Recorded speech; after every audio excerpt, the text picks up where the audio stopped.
दोबारा शुरू होगी जंग, ये सब कुछ चाल नजर आ रही है। ईरान को जल्द एहसास होना चाहिए कि वो जाल में फंस गया है। लीजिए, गुलाबी सुअर फिर से भौंकना शुरू कर चुका है।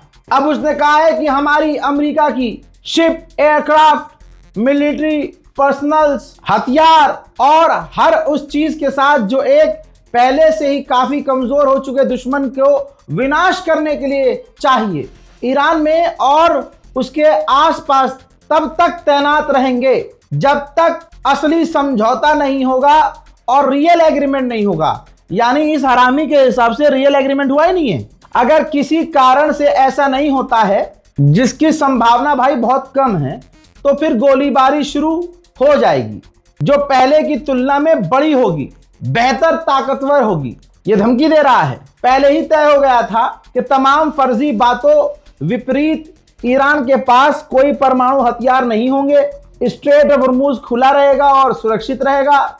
इस बीच हमारी महान सेना फिर से तैयार हो रही है। लीजिए, आराम कर रही है और असल में अपनी अगली जीत का इंतजार कर रही है। अमेरिका वापस आ गया है। अब आप समझ रहे हैं? आप समझो, अमेरिका इज बैक। यानी 40 दिन में अमेरिका को पेशाब पिला दिया था ईरान ने। ट्रंप ने मान लिया है कि अमेरिका को जमीन पर पटक दिया था ईरान ने, लेकिन ईरान से यहां चूक हो गई। ईरान ने इसे छोड़ दिया कि चलो सीज फायर कर लेते हैं। अब यह गुलाबी सुअर नए प्लानिंग के साथ 14 दिन तक तैयारी करेगा। अब क्या कहें, हम तो ईरान के लिए कुछ बोल ही नहीं सकते। लोग बुरा मान जाएंगे कि भाई ये कितना गलत फैसला लिया, ये सीज फायर कर लिया। अब लीजिए क्या क्या बोल रहा है डोनाल्ड ट्रंप, और उसके कह रहा है अमेरिका इज बैक और हम आराम कर रहे हैं, तब तक तैयारी कर रहे हैं। भाई यही तो खेल है। 14 दिन की तैयारी चाहिए थी इन्हें, लेकिन इंशाल्लाह जिनकी पूरी जिंदगी से तैयारी थी उनको पानी पिला दिया ईरान ने, तो 14 दिन में क्या उखाड़ लेंगे। उधर IRGC के इंटेलिजेंस चीफ के जनाजे की तस्वीर सामने आई है। जी हां, ये IRGC के इंटेलिजेंस चीफ थे। टारगेट करके इजराइल ने ऐसे कई सारे अधिकारियों को, आपकी उंगलियां कम पड़ जाएंगी, इतना नरसंहार किया है इजराइल ने। उनका जनाजा देख लीजिए। और ईरान ने इनकी शहादत को 3 दिन तक एक्सेप्ट नहीं किया था, 3 दिन बाद ऐलान किया था। हमने सेम डे 2 घंटे के बाद आपको अपडेट कर दिया था। बहरहाल ईरान को इन तमाम शहादतों को देखना चाहिए और सीज फायर पर दोबारा सोचना चाहिए कि क्या अमेरिका से सीज फायर होना चाहिए। और जो एक दिन नहीं टिका सीज फायर पर, ऐसे मुल्क पर आप अगर वो लिख के भी दे देगा तो कैसे भरोसा कर सकते हो। ईरान ने स्ट्रेट ऑफ हॉर्मुज तो बंद कर रखा है, बहुत लिमिटेड जहाज निकल रहे हैं और उनसे पैसा भी ले रहा है ईरान ने आधिकारिक तौर से कहा है कि जो भी स्ट्रेट ऑफ हॉर्मुज से निकलेगा उससे हम पैसा वसूलेंगे, वो भी चाइनीज युआन में, यानी चाइनीज करेंसी में। एक और अमेरिका का ड्रोन उड़ रहा था। लीजिए डाटा, एक और अमेरिका का ड्रोन उड़ रहा था। उड़ते उड़ते ईरान के करीब, स्ट्रेट ऑफ हॉर्मुज के करीब ही था। उड़ते उड़ते तुरंत उसने इमरजेंसी घोषित कर दी ड्रोन ने, यानी ड्रोन पर हमला हुआ। ड्रोन ने अलर्ट जारी किया, जिसके बाद वो मिडिल ईस्ट में कहीं जाकर उतरा है। वहीं यूरोपीय यूनियन ने कहा कि हम नहीं चाहते कि स्ट्रेट ऑफ हॉर्मुज से निकलने के लिए किसी को पैसा देना पड़े। ये इंटरनेशनल लॉ का उल्लंघन है। यहूदियों का सबसे बड़ा ब्लॉग प्लेटफॉर्म है, उसने बहुत बड़ा आर्टिकल लिखा है ईसाइयों के खिलाफ और उसको इजराइल की मीडिया ने रिपोर्ट किया है। आपके सामने है, ध्यान से देखिए, जिसमें पूरा का पूरा बयान ईसाइयों के सबसे बड़े धर्मगुरु पॉप के खिलाफ लिखा गया है। इसमें सारांश बता दूं आपको, कुल बात यह कही गई है कि जो पॉप हैं वो ईरान का साथ दे रहे हैं और यहूदियों के खिलाफ हैं, अमेरिका के खिलाफ है, अमेरिका के लोगों के खिलाफ है। यानी जो हक बोल दे, सिंपल फॉर्मूला होता है इन हरामियों का कि वो यहूदियों के खिलाफ है, वो अमेरिका के खिलाफ है, जबकि ईसाई समुदाय इस बात को अच्छे से जानते हैं। अब ये बात ईसाइयों को समझनी होगी कि आपके धर्मगुरु को अमेरिका धमकी देता है, यहूदी गाली बकते हैं, लेकिन फिर भी आपको इजराइल सही लगता है। जो अपने मजहब का नहीं, वो किसी का नहीं। इस्लामाबाद में 2 दिन का लॉकडाउन लगेगा, 2 दिन के लिए छुट्टी बोल दी है पाकिस्तान ने। रिपोर्ट यह है कि दुनिया के टॉप लीडर वहां पहुंचेंगे, अमेरिका, ईरान, टॉप लीडर्स पहुंचेंगे भाई इस्लामाबाद में। तो भाई पाकिस्तान जो सेफ देश है ही नहीं। ऐसे में पाकिस्तान के कंधे पर जिम्मेदारी है उनकी सिक्योरिटी की। जो चाइना के लोगों को नहीं बचा पाता है वो कैसे बचाएगा, कैसे सिक्योरिटी देगा, ये अल्लाह जानता है, हम क्या बोले। लेकिन पाकिस्तान मैक्सिमम जो कर सकता था उसने किया। उसने पूरा इलाका ही कह दिया खाली रहेगा, सारा सब घर में रहो, कोई बाहर नहीं आएगा, लॉकडाउन लगा देंगे, छुट्टी है 2 दिन की, मजे करो। देखते हैं क्या होता है। यूएई ने कहा है कि हमने कई सारे टैंकर तेल से भर दिए हैं, निकलने के लिए तैयार हैं। ईरान तुरंत स्ट्रेट ऑफ हॉर्मुज खोल दे बिना शर्त के। यहीं पर ईरान भी थोड़ा सा खेल जाए, तुरंत वो जो टैंकर भरे हुए हैं ना सब पे ड्रोन दाग दे। जब तक ईरान को, मेरी देखिए कोई औकात नहीं है, मेरा एक छोटा सा प्लेटफॉर्म है, मैं अपने मन की बात, आपके मन की बात यहीं से कर देता हूं, ठीक है। तो मेरे मन में तो ये है कि ईरान भी पलटकर उन टैंकरों को उड़ाए, और जब तक अमेरिका, इजराइल और इन अरबों की ये जो टोन है ना, टोन, जबान ठीक नहीं होती, बात ना करे। उधर ईरान अपनी एक बात से भी पीछे नहीं हटा है।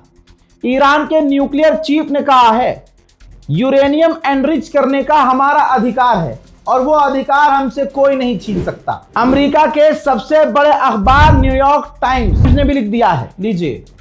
बहुत सारे ऐसे मैंने रीलर्स देख लिए हैं, बहुत सारे, मतलब अच्छा कंटेंट बनाते हैं, सच बोलते हैं, लेकिन वो भी यहाँ खा गए थे धोखा। वो कह रहे थे नहीं नहीं भाई, पाकिस्तान किसी के उस पर थोड़ा ना चलता है, पाकिस्तान तो ऐसा है, पाकिस्तान तो वैसा है, पाकिस्तान खुद ट्वीट क्यों नहीं कर सकता, ये तो बेकार की बातें हैं। उनकी टीम ने ही लिख के रखा था, उनकी टीम, सब बकवास था। ये देखो अमेरिका के सबसे बड़े अखबार ने क्या एक्सपोज किया है, लिखा है कि जो पाकिस्तान के प्रधानमंत्री का ट्वीट था उसको रीशेप व्हाइट हाउस ने किया था, यानी उसमें करेक्शन, क्या लिखना चाहिए, कौन सा वर्ड आगे, कौन सा पीछे, कौन सी लाइन ऊपर, कौन सी लाइन नीचे, ये तमाम चीजें व्हाइट हाउस ने की थी। तो यानी वो जो बात हमने आपसे कही थी कि शहबाज शरीफ ने जो ट्वीट किया है वो खुद नहीं लिखा, वो कॉपी पेस्ट किया है, वो बात बिल्कुल सही है। अमेरिका का बहुत बड़ा अखबार मैगजीन इंटरसेप्टर क्या लिख रहा है, देखो क्या लिखा है।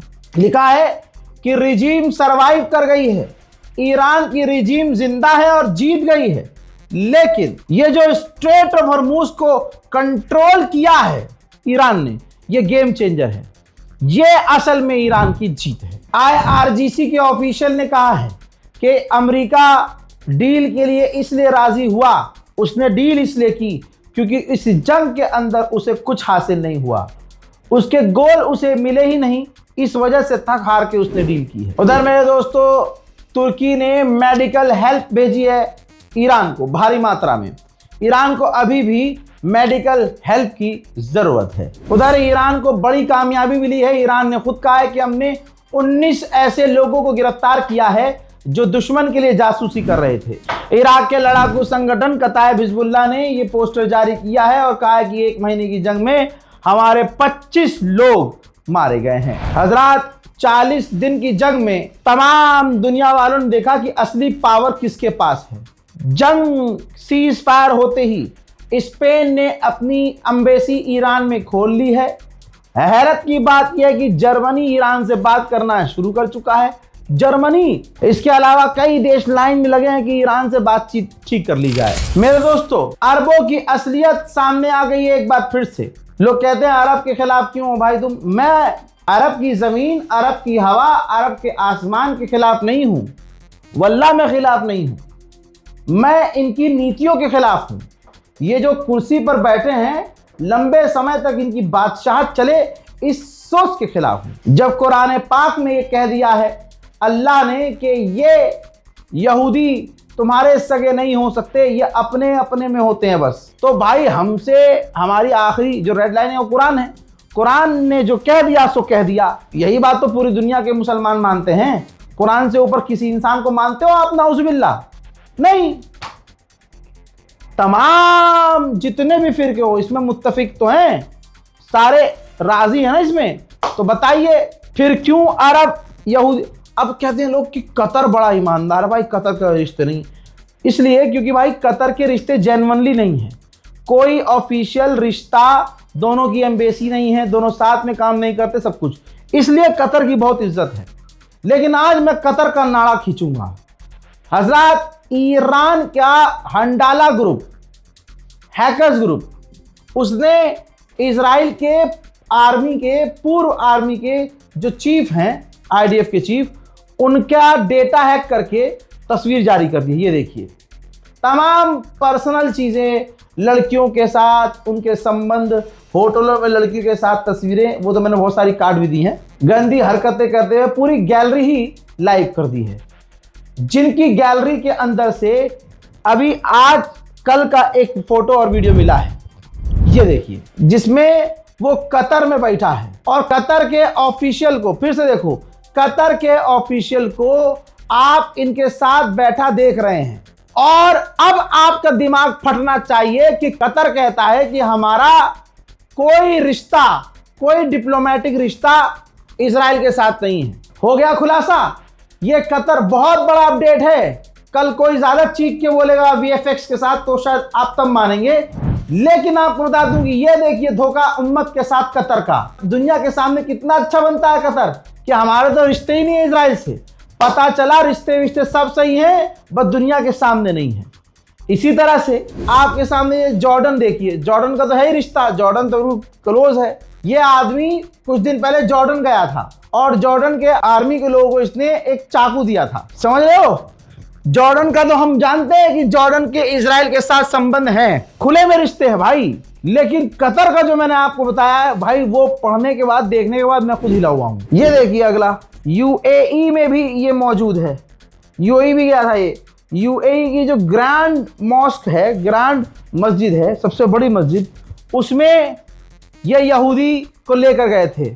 ये यूएई है। और यूएई में, यकीन मैं सबूत, यूएई में और इजराइल में आज की तारीख में कोई फर्क नहीं है। ये है यूएई, मस्जिदों में लेके जा रहा है। तो जो अपनी मस्जिदों में इजराइलियों को लेके जा रहा हो, वो हराम का जना, वो हराम के पिल्ले बैतुल मुकद्दस के लिए आवाज उठा सकते हैं क्या? जवाब पता है आपको। फिलहाल के इस सनसनीखेज खुलासे के बाद आपकी क्या राय है, कमेंट में लिखिएगा। रिपोर्ट को शेयर कीजिए, इंतजार कीजिए अगले अपडेट का। तब तक के लिए जय हिंद।